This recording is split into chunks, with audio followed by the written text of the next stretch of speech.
നമസ്കാരം. നമ്മൾ ഈ വീഡിയോയിലൂടെ ഇന്ത്യൻ പൊളിറ്റിയെ പറ്റി കൂടുതലായി അറിയാൻ ശ്രമിക്കാം. പ്രധാനമായും ലക്ഷ്മികാന്തിലെ ഇൻഫർമേഷനാണ് നമ്മളിവിടെ ഡിസ്കസ് ചെയ്യാൻ പോകുന്നത്. ആദ്യമായി നമുക്ക് പൊളിറ്റിയിൽ ഹിസ്റ്റോറിക്കൽ ബാക്ക്ഗ്രൗണ്ടിനെ പറ്റി ചർച്ച ചെയ്യാം. അതായത് ഇന്ത്യക്ക് സ്വാതന്ത്ര്യം കിട്ടുന്നതിന് മുമ്പ് ഇന്ത്യയിലുണ്ടായിരുന്ന സിസ്റ്റവും അഡ്മിനിസ്ട്രേഷനും ഒക്കെ എങ്ങനെയായിരുന്നു എന്ന് അറിയേണ്ടത് വളരെയധികം അത്യാവശ്യമാണ്. അതുകൊണ്ട് ഈ വീഡിയോയിലൂടെ ഇന്ത്യൻ പൊളിറ്റിയുടെ ഹിസ്റ്റോറിക്കൽ ബാക്ക്ഗ്രൗണ്ടാണ് നമ്മളിവിടെ ചർച്ച ചെയ്യുന്നത്. പ്രധാനമായും ബ്രിട്ടീഷ് ഭരണത്തെ രണ്ട് കാലഘട്ടങ്ങളായിട്ട് പരിഗണിക്കാം. ദ കമ്പനി റൂൾ 1773 to 1858, അതായത് 1858 വരെയുള്ള കാലഘട്ടത്തിൽ ഈസ്റ്റ് ഇന്ത്യ കമ്പനിയാണ് ഭരണകാര്യങ്ങൾ നോക്കിയിരുന്നത്. അതിനുശേഷം ദ ക്രൗൺ റൂൾ 1858 to 1947, അതായത് 1858 മുതൽ 1947 വരെയുള്ള കാലഘട്ടം ക്രൗൺ റൂൾ, അതായത് ബ്രിട്ടീഷ് ഗവൺമെൻറ്റിൻ്റെ നേരിട്ടുള്ള മേൽനോട്ടത്തിലാണ് ഇന്ത്യ ഭരിച്ചത്. ഇങ്ങനെ രണ്ട് കാലഘട്ടമായിട്ട് ബ്രിട്ടീഷ് ഭരണത്തെ നമുക്ക് തരംതിരിക്കാൻ സാധിക്കും. ഈ ഭരണത്തിലുടനീളം ഒരുപാട് നിയമങ്ങൾ ഇന്ത്യക്ക് വേണ്ടി ബ്രിട്ടീഷ് പാർലമെൻറ്റ് പാസ്സാക്കിയിട്ടുണ്ട്. എന്തൊക്കെയാണ് ആ നിയമങ്ങളെന്നും അതെങ്ങനെയൊക്കെയാണ് ഇന്ത്യൻ കോൺസ്റ്റിറ്റ്യൂഷനെയൊക്കെ ഇൻഫ്ലുവൻസ് ചെയ്തതെന്നൊക്കെ നമുക്ക് നോക്കാം. ഇതൊക്കെയാണ് ഇന്ത്യക്ക് വേണ്ടി പാസ്സാക്കപ്പെട്ട നിയമങ്ങൾ. Regulating act of 1773, Pitt's India act of 1784, charter act of 1833, Charter Act of 1853, Government of India Act of 1858, the Indian Councils Act of 1861, the Indian Councils Act of 1892, the Indian Councils Act of 1909, Government of India Act of 1919, Government of India Act of 1935, Indian Independence Act of 1947. ഇനി നമുക്ക് ഓരോ ആക്ടിലേക്കും വിശദമായിട്ട് ഒന്ന് കടക്കാം. The British came to India in 1600 as traders in the form of East India Company, which had the exclusive right of trading in India under a charter granted by Queen Elizabeth I. ബ്രിട്ടീഷുകാർ 1600 east India കമ്പനിയുടെ രൂപത്തിൽ ഇന്ത്യയിലേക്ക് വരുന്നത്. അവരുടെ കയ്യിൽ Queen Elizabeth first രാജ്ഞി നൽകിയ ഒരു ചാർട്ടർ ഉണ്ടായിരുന്നു. അതവർക്ക് ഒരു എക്സ്ക്ലൂസീവ് റൈറ്റ് ഓഫ് ട്രേഡിംഗ്, അതായത് അവർക്ക് മാത്രം ഇന്ത്യയിൽ ട്രേഡ് ചെയ്യാൻ പറ്റുന്ന തരത്തിലുള്ള ഒരു സവിശേഷ അധികാരം നൽകിയിരുന്നു. In 1765, the company which still now had purely trading functions obtained the Diwani, that is rights over revenue and civil justice of Bengal, Bihar and Orissa. This started its career as a territorial power. 1765 east India കമ്പനിക്ക് ബംഗാൾ, ബീഹാർ, ഒറീസ എന്നിവയിൽ നിന്നും Deewani status കിട്ടുകയുണ്ടായി. അതായത് ഇതുവരെ കച്ചവട താല്പര്യം മാത്രമുണ്ടായിരുന്ന company പിന്നീട് അങ്ങോട്ട് എല്ലാം കൺട്രോൾ ചെയ്യുന്ന ഒരു പവറായിട്ട് മാറാൻ തുടങ്ങി. In 1858, in the wake of the sipahi mutiny, the British crown assumed direct responsibility for the governance of India. This rule continued until India was granted independence on August 15, 1947. 1857 നമുക്കറിയാം ഒന്നാം സ്വാതന്ത്ര്യ സമരം എന്നൊക്കെ വിളിക്കുന്ന ശിപ്പായി ലഹള നടന്നു. അതിനുശേഷം 1858 ഇന്ത്യയുടെ ഭരണങ്ങളെല്ലാം നേരിട്ട് ബ്രിട്ടീഷ് ക്രൗണിൻ്റെ റെസ്പോൺസിബിലിറ്റിയിലായി. അതായത് അതിനുശേഷം ഈസ്റ്റ് ഇന്ത്യ കമ്പനിയല്ല, ബ്രിട്ടീഷ് ക്രൗൺ തന്നെയാണ് നേരിട്ട് ഇന്ത്യയുടെ ഭരണകാര്യങ്ങളെല്ലാം തീരുമാനിച്ചിരുന്നത്. ഈ ഭരണം 1947 August 15 ഇന്ത്യക്ക് സ്വാതന്ത്ര്യം കിട്ടുന്നത് വരെ കണ്ടിന്യൂ ചെയ്തു. With independence came the need of a constitution.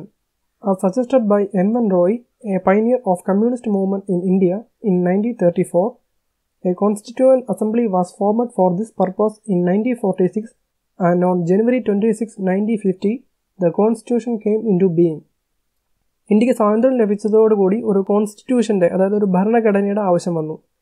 1934 M.N. Roy ഭരണഘടന ഉണ്ടാക്കുവാനായി ഒരു കോൺസ്റ്റിറ്റ്യൂവൻ്റ് അസംബ്ലി, അതായത് ഒരു ഭരണഘടനാ സമിതി ഉണ്ടാക്കണമെന്ന് നിർദ്ദേശിച്ചിരുന്നു.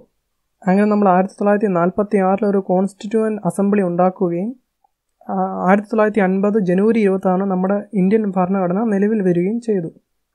However, various features of the Indian constitution and polity have their roots in the British rule. There are certain events in the British rule that laid down the legal framework for the organization and functioning of government and administration in British India. These events have greatly influenced our constitution and polity. Indian കോൺസ്റ്റിറ്റ്യൂഷൻ്റെ പല ഭാഗങ്ങളും British റൂളുമായിട്ട് ബന്ധപ്പെട്ട് കിടക്കുന്നവയാണ്. ബ്രിട്ടീഷുകാർ കൊണ്ടുവന്ന നിയമപരമായിട്ടും administration പരമായിട്ടുള്ള വിവിധ കാര്യങ്ങൾ നമ്മൾ നമ്മുടെ ഭരണഘടനയിലേക്ക് ഉൾക്കൊള്ളിച്ചിട്ടുണ്ട്. ബ്രിട്ടീഷുകാർ അന്ന് പാസ്സാക്കിയ നിയമങ്ങൾ ഉൾപ്പെടെ എല്ലാം ഇന്ത്യൻ കോൺസ്റ്റിറ്റ്യൂഷൻ രൂപപ്പെടുത്തുന്നതിൽ വളരെയധികം പങ്ക് വഹിച്ചിട്ടുണ്ട്. Regulating Act of 1773. This act is of great constitutional importance as A. It was the first step taken by the British government to control and regulate the affairs of East India Company in India. B. It recognized for the first time the political and administrative functions of the company. And C. It laid the foundation of central administration in India. 1773 regulating act എന്ന് പറയുന്നത് വളരെയധികം important ആയ ഒരു ആക്റ്റാണ്. 3 കാര്യത്തിലാണ് ഇത് പ്രാധാന്യം അർഹിക്കുന്നത്. ആദ്യമായി east India കമ്പനിയെ കൺട്രോൾ ചെയ്യാൻ വേണ്ടി ബ്രിട്ടീഷ് ഗവൺമെൻറ് കൊണ്ടുവന്ന ആദ്യത്തെ സ്റ്റെപ്പായിട്ട് നമുക്ക് ഈ നിയമത്തെ പരിഗണിക്കാം. രണ്ടാമതായിട്ട് ഈസ്റ്റ് ഇന്ത്യ കമ്പനിയുടെ പൊളിറ്റിക്കൽ ആൻഡ് അഡ്മിനിസ്ട്രേറ്റീവ് ഫങ്ഷൻസ് ആദ്യമായി ഒരു നിയമത്തിലൂടെ ബ്രിട്ടീഷ് ഗവൺമെൻറ് അംഗീകരിച്ചു. അതായത് ട്രേഡ് കാര്യങ്ങൾ മാത്രമല്ല, അതിൻ്റെ പൊളിറ്റിക്കൽ അഡ്മിനിസ്ട്രേറ്റീവ് ഫങ്ഷൻസും ബ്രിട്ടീഷ് ഗവൺമെൻറ് ഈ നിയമത്തിലൂടെ അംഗീകരിച്ചു. മൂന്നാമതായി ഈ നിയമം ഇന്ത്യയിലൊരു സെൻട്രൽ അഡ്മിനിസ്ട്രേഷന് അടിത്തറപ്പാക്കി. അതായത് ഇതുവരെ അങ്ങിങ്ങുള്ള നാട്ടുരാജ്യങ്ങളെല്ലാം അവരവരുടെ രീതിക്കാണ് ഭരിച്ചുകൊണ്ടിരുന്നത്. എന്നാൽ ഈ നിയമത്തിലൂടെ ഒരു സെൻട്രൽ അഡ്മിനിസ്ട്രേഷൻ കൊണ്ടുവരാൻ ശ്രമിക്കുകയാണ്. ഇനി നമുക്ക് ഈ നിയമത്തിൻ്റെ ഫീച്ചേഴ്സ് എന്തൊക്കെയാണെന്ന് നോക്കാം. 1. It designated the Governor of Bengal as the Governor General of Bengal and created an Executive Council of 4 members to assist him. The first such Governor General was Lord Warren Hastings. ഈ act governor of Bengal എന്ന സ്ഥാനം governor general of Bengal എന്നാക്കി തീർക്കുകയും അതോടൊപ്പം ഒരു 4 പേരുള്ള executive council അദ്ദേഹത്തിന് വേണ്ടി ക്രിയേറ്റ് ചെയ്യുകയും ചെയ്തു. ലോർഡ് വാറൻ ഹേസ്റ്റിങ്സ് ആയിരുന്നു അങ്ങനത്തെ ആദ്യത്തെ governor general. 2. It made the governors of Bombay and Madras presidencies subordinate to the Governor General of Bengal, unlike earlier when the 3 presidencies were independent of one another. 3 പ്രസിഡൻസീസ് ആയിരുന്നു നേരത്തെ ഉണ്ടായിരുന്നത്: ബോംബെ, മദ്രാസ്, ബംഗാൾ. ഈ 3 പ്രസിഡൻസികൾക്കും equal power ആയിരുന്നു നേരത്തെ ഉണ്ടായിരുന്നത്. എന്നാൽ ഇപ്പോൾ ഗവർണർ ജനറൽ ഓഫ് ബംഗാളിന് കൂടുതൽ പവർ കൊടുക്കുകയും ബാക്കി 2 അതായത് മദ്രാസും ബോംബെയും ബംഗാളിന് സബോർഡിനേറ്റ് ആക്കി മാറ്റുകയും ചെയ്തു. 3. It provided for the establishment of a Supreme Court at Calcutta in 1774, comprising 1 Chief Justice and 3 other judges. ഈ നിയമം പ്രകാരം കൽക്കട്ടയിൽ ഒരു സുപ്രീം കോർട്ട് എസ്റ്റാബ്ലിഷ് ചെയ്യപ്പെട്ടു. അതായത് 1774 ഒരു ചീഫ് ജസ്റ്റിസും 3 മറ്റ് ജഡ്ജിമാരുമായിരുന്നു അന്നുണ്ടായിരുന്നത്. 4. It prohibited the servants of the company from engaging in any private trade or accepting presents or bribes from the natives. ഇത് ഈസ്റ്റ് ഇന്ത്യ കമ്പനിയുടെ സെർവൻസ്, അതായത് ഉദ്യോഗസ്ഥർ എന്തെങ്കിലും തരത്തിലുള്ള പ്രൈവറ്റ് ആയിട്ടുള്ള ട്രേഡിൽ ഏർപ്പെടുന്നത് നിരോധിച്ചു. അതോടൊപ്പം മറ്റുള്ളവരിൽ നിന്ന്, അത് തദ്ദേശീയരിൽ നിന്ന് സമ്മാനങ്ങളോ കൈക്കൂലിയോ ഒക്കെ വാങ്ങിക്കുന്നതും നിരോധിച്ചു. 5. It strengthened the control of the British government over the company by requiring the Court of Directors, governing body of the company, to report on its revenue, civil and military affairs in India. ഈ നിയമം വഴി east India കമ്പനിയുടെ മേൽ British ഗവൺമെൻറ്റിന് കൂടുതൽ അധികാരങ്ങൾ ലഭിച്ചു. അതായത് ഈസ്റ്റ് ഇന്ത്യ കമ്പനിയുടെ court of directors, east India കമ്പനിയുടെ ഗവേണിംഗ് ബോഡിയാണ്. ഇത് റവന്യൂ, സിവിൽ ആൻഡ് മിലിറ്ററി കാര്യങ്ങളെല്ലാം തന്നെ ബ്രിട്ടീഷ് ഗവൺമെൻറ്റിന് മുന്നിൽ റിപ്പോർട്ട് ചെയ്യാൻ നിർദ്ദേശിച്ചു. Pitt's India Act of 1784. In a bid to rectify the defects of the Regulating Act of 1773, the British Parliament passed the Amending Act of 1781, also known as the Act of Settlement. The next important act was the Pitt's India Act of 1784. 1773 പാസ്സാക്കിയ regulating ആക്ടിൽ ചില ഡിഫക്റ്റൊക്കെ ഉണ്ടായിരുന്നു. അത് മാറ്റുവാൻ വേണ്ടി 1781 മറ്റൊരു amending act British parliament പാസ്സാക്കി. അത് act of settlement എന്ന പേരിലും അറിയപ്പെടുന്നു. അതിനുശേഷം വരുന്ന മറ്റൊരു ഇമ്പോർട്ടൻ്റ് നിയമമാണ് പിറ്റ്സ് ഇന്ത്യ ആക്ട് ഓഫ് 1784. എന്തൊക്കെയാണ് അതിൻ്റെ സവിശേഷതകളെന്ന് നമുക്ക് നോക്കാം. Features of the act. 1. It distinguished between the commercial and political functions of the company. ഈ നിയമം ഈസ്റ്റ് ഇന്ത്യ കമ്പനിയുടെ കൊമേഴ്സ്യൽ ആൻഡ് പൊളിറ്റിക്കൽ ഫംഗ്ഷൻ വേർതിരിച്ചു. അതായത് വാണിജ്യപരമായിട്ടുള്ള കാര്യങ്ങളും അഡ്മിനിസ്ട്രേറ്റീവ് പരമായിട്ടുള്ള അല്ലെങ്കിൽ പൊളിറ്റിക്കൽ പരമായിട്ടുള്ള ഫംഗ്ഷൻസും 2 മാറ്റി. 2. It allowed the Court of Directors to manage the commercial affairs but created a new body called Board of Control to manage the political affairs. Thus, it established a system of double government. ഈ നിയമപ്രകാരം east India കമ്പനിയുടെ commercial കാര്യങ്ങളെല്ലാം തീരുമാനിക്കുന്നതിന് court of ഡയറക്ടേഴ്സിന് അധികാരമുണ്ടായിരിക്കുന്നതാണ്. എന്നാൽ political കാര്യങ്ങൾ manage ചെയ്യാൻ വേണ്ടി പുതിയൊരു ബോഡി, അതായത് ബോർഡ് ഓഫ് കൺട്രോൾ ക്രിയേറ്റ് ചെയ്തു. അങ്ങനെ ഇതൊരു ഡബിൾ ഗവൺമെൻറ് സിസ്റ്റം എസ്റ്റാബ്ലിഷ് ചെയ്തു അവിടെ. 3. It empowered the Board of Control to supervise and direct all operations of the civil and military government or revenues of the British possessions in India. ഈ നിയമപ്രകാരം civil, military and revenue functions എല്ലാം supervise ചെയ്യുന്നതിനുള്ള അധികാരം board of കൺട്രോളിന് ആയിരിക്കും. Thus, the act was significant for 2 reasons. First, the company's territories in India were for the first time called the British possessions in India, and second, the British government was given the supreme control over company's affairs and its administrations in India. 2 കാര്യങ്ങൾ കൊണ്ടാണ് ഈ നിയമം പ്രാധാന്യം അർഹിക്കുന്നത്. ആദ്യമായിട്ട് കമ്പനിയുടെ കീഴിലുള്ള territories, ഭൂപ്രദേശങ്ങളെയെല്ലാം British possessions എന്ന് വിളിച്ചു. അതായത് ബ്രിട്ടീഷ് ഗവൺമെൻറ്റിന് അധികാരമുള്ള സ്ഥലമാണ് എന്നാണ് അതിൻ്റെ അർത്ഥം. രണ്ടാമതായിട്ട് ഈസ്റ്റ് ഇന്ത്യ കമ്പനിയുടെ കാര്യങ്ങളും അതുപോലെ തന്നെ ഇന്ത്യയിലെ അഡ്മിനിസ്ട്രേഷൻ്റെ എല്ലാം സുപ്രീം കൺട്രോൾ ബ്രിട്ടീഷ് ഗവൺമെൻറ്റിൻ്റെ കയ്യിലായിരിക്കും എന്നും ഈ നിയമം പറയുന്നു. ഈ 2 കാര്യങ്ങൾ കൊണ്ടും ഈ നിയമം പ്രാധാന്യം അർഹിക്കുന്നതാണ്. Charter act of 1833. This act was the final step towards centralization in British India. 1833 charter act എന്ന് പറയുന്നത് ഇന്ത്യയിലെ ഒരു സെൻട്രലൈസേഷൻ്റെ ഫൈനൽ സ്റ്റെപ്പായിട്ട് നമുക്ക് പരിഗണിക്കാൻ സാധിക്കും. നമുക്ക് ഈ ആക്ടിൻ്റെ ഫീച്ചേഴ്സ് ഒക്കെ എന്തൊക്കെയാണെന്ന് നോക്കാം. Features of the act. 1. It made the Governor General of Bengal as the Governor General of India and vested in him all civil and military powers. ഈ നിയമം ഗവർണർ ജനറൽ ഓഫ് ബംഗാളിനെ ഗവർണർ ജനറൽ ഓഫ് ഇന്ത്യ എന്ന് designate ചെയ്തു. അദ്ദേഹത്തിന് ഇന്ത്യയുടെ civil and military പവേഴ്സിൻ്റെ എല്ലാ അധികാരങ്ങളും കൊടുത്തു. Thus, the act created for the first time a government of India having authority over the entire territorial area possessed by the British in India. അങ്ങനെ ഈ act പ്രകാരം ഒരു ഗവൺമെൻറ് ഓഫ് ഇന്ത്യ, ഒരു central authority create ചെയ്യപ്പെട്ടു. ഈ അതോറിറ്റിക്ക് India മുഴുവൻ control ഉണ്ടായിരിക്കുന്നതാണ്. Lord William bending was the first governor general of India. ആദ്യത്തെ ഗവർണർ ജനറൽ ഓഫ് ഇന്ത്യ എന്നറിയപ്പെടുന്നത് ലോർഡ് വില്യം ബെൻഡിങ് ആയിരുന്നു. 2. It deprived the governor of Bombay and Madras of their legislative powers. The Governor General of India was given exclusive legislative powers for the entire British India. ഈ നിയമപ്രകാരം ബോംബെയിലെയും മദ്രാസിലെയും ഗവർണർമാർക്ക് അവരുടെ legislative power നഷ്ടപ്പെട്ടു. അതായത് നിയമങ്ങൾ ഉണ്ടാക്കാനുള്ള അവരുടെ അധികാരം നഷ്ടപ്പെടുകയാണ് ചെയ്തത്. ഈ അധികാരമെല്ലാം ഗവർണർ ജനറൽ ഓഫ് ഇന്ത്യയിൽ നിക്ഷിപ്തമായി. അതായത് ഇന്ത്യക്ക് വേണ്ടി മുഴുവൻ ഇപ്പോൾ നിയമങ്ങൾ ഉണ്ടാക്കാനുള്ള അധികാരം ഗവർണർ ജനറൽ ഓഫ് ഇന്ത്യക്ക് കൊടുത്തു. The laws made under the previous acts were called as regulations, while laws made under this act were called as acts. ഇതിനു മുമ്പ് ഉണ്ടാക്കിക്കൊണ്ടിരുന്ന നിയമങ്ങളെല്ലാം റെഗുലേഷൻസ് എന്ന് മാത്രമാണ് അറിയപ്പെട്ടിരുന്നത്. എന്നാൽ ഈ നിയമം വന്നതിന് ശേഷം ഉണ്ടാക്കുന്ന നിയമങ്ങളെല്ലാം ആക്ട് എന്ന് തന്നെ അറിയപ്പെടുന്നതായിരിക്കും.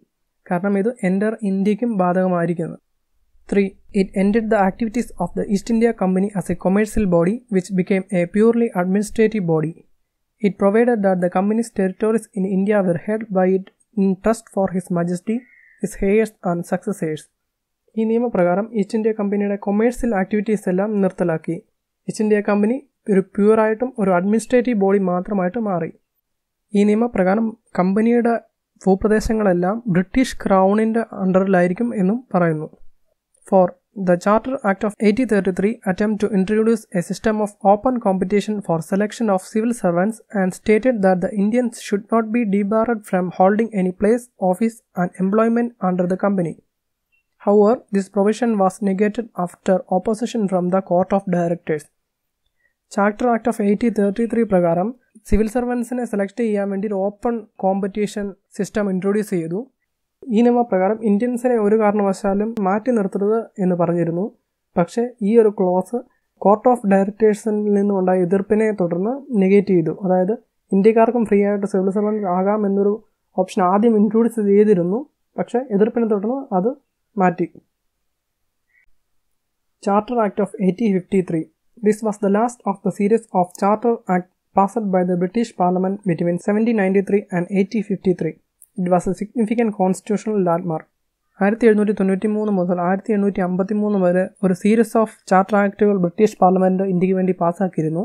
ആ സീരീസിലെ ഏറ്റവും അവസാനത്തെ ആക്ടാണ് 1853 ചാർട്ടർ ആക്ട്. അതിൻ്റെ പ്രത്യേകതകൾ എന്തൊക്കെയാണെന്ന് നമുക്ക് നോക്കാം.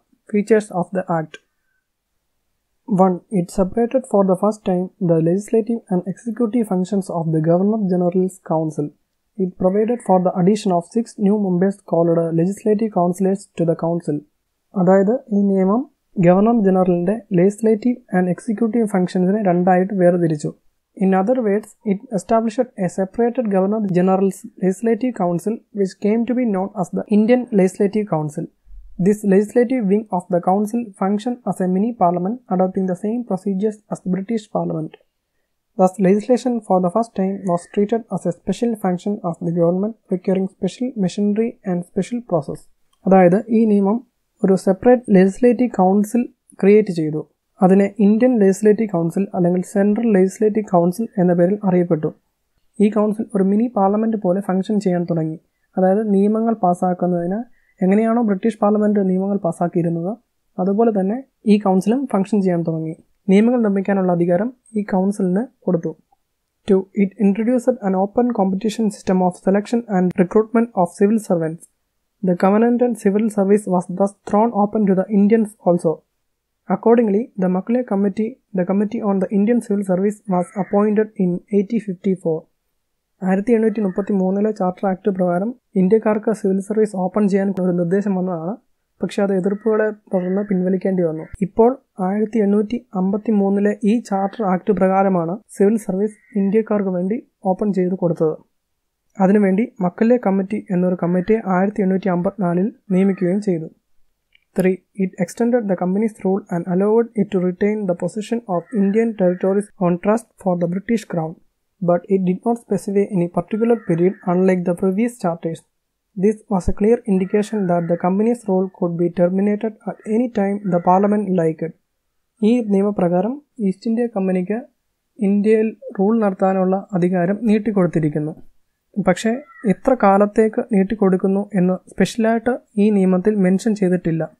ബട്ട് നേരത്തെ ചാർട്ടർ ആക്ടുകളിലെല്ലാം ഇത്ര വർഷത്തേക്ക് 20 വർഷത്തേക്ക് എന്നൊക്കെ മെൻഷൻ ചെയ്തിരുന്നു. ഈ നിയമത്തിൽ അതില്ല. ഇതൊരു ക്ലിയർ ഇൻഡിക്കേഷനാണ്. അതായത് ബ്രിട്ടീഷ് പാർലമെൻറ്റിന് എപ്പോൾ വേണമെങ്കിലും ഈ അധികാരം നിർത്തലാക്കാം എന്നതിൻ്റെ ഒരു സൂചനയാണിത്. For it introduced for the first time local representation in the Indian legislative council. Of the 6 new legislative members of the Governor-General's Council, 4 members were appointed by the local governments of Madras, Bombay, Bengal and Agra. ഈ നിയമപ്രകാരം establish ആയ Indian legislative കൗൺസിലിന് 6 members ആയിരുന്നു ആകെ ഉണ്ടായിരുന്നത്. ഈ 6 മെമ്പേഴ്സിൽ 4 ഇന്ത്യക്കാരെ appoint ചെയ്തു. അതായത് ലോക്കൽ റെപ്രസെൻറ്റേഷൻ കൊടുത്തു. മദ്രാസ്, ബോംബെ, ബംഗാൾ, ആഗ്ര എന്നീ പ്രൊവിൻഷ്യകളിൽ നിന്നാണ് ഈ 4 മെമ്പേഴ്സിനെ സെലക്ട് ചെയ്തത്. ആദ്യത്തെ പാർട്ട് അവസാനിച്ചിരിക്കുകയാണ്. ഈ പാർട്ടിൽ നമ്മൾ ഈസ്റ്റ് ഇന്ത്യ കമ്പനിയുടെ കാലഘട്ടത്തിലുണ്ടായിരുന്ന നിയമങ്ങളെ പറ്റിയൊക്കെയാണ് ഡിസ്കസ് ചെയ്തത്. അടുത്ത വീഡിയോയിൽ ബ്രിട്ടീഷ് ക്രൗണിൻ്റെ കീഴിലുള്ള ഭരണം നിലനിന്നിരുന്നപ്പോഴുള്ള നിയമങ്ങളും അഡ്മിനിസ്ട്രേഷനെ പറ്റിയുമൊക്കെ ഡിസ്കസ് ചെയ്യുന്നതാണ്. ഈ വീഡിയോ ഇഷ്ടപ്പെട്ടെങ്കിൽ സപ്പോർട്ട് ചെയ്യാൻ മറക്കരുത്. Thank you.